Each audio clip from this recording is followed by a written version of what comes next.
Marumi siyang maglaro, kaya tinapos ni Steph Curry ang kanyang career. Pero bago tayo magpatuloy, kung bago kayo sa channel, huwag kalimutang mag-like at subscribe para sa mga bagong videos. At higit pang mahika, dito sa Game 6. Si Gary Payton, peke, shoot, 3-pointer. Hey, Steph Curry mula sa downtown. Isang 15-point na kalamangan.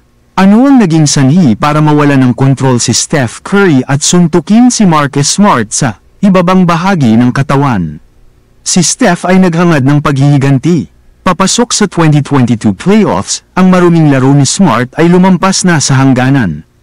Hindi lang siya sumugod sa mga bukong-bukong ni Steph na halos magdulot ng matinding pinsala, kundi sa parehong laro, sinipa niya rin si Klay Thompson. Magpatuloy na tayo. Ito ay matapos ang mahabang kasaysayan ni Smart ng pag-flop para makakuha ng tawag, dahilan para laging mag-ulat ang Warriors.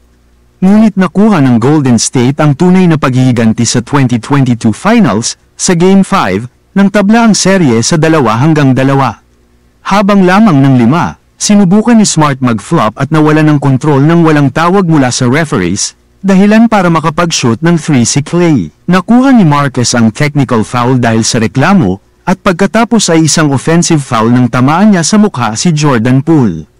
Ang jumper ni Poole ang nagbigay sa Warriors ng 11-point lead na hindi na nila pinakawalan.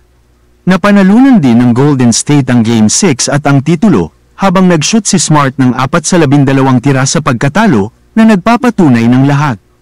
Salamat sa panunood. Kung nagustuhan niyo ang video, huwag kalimutang mag-like at subscribe para sa mga bagong videos. God bless sa lahat.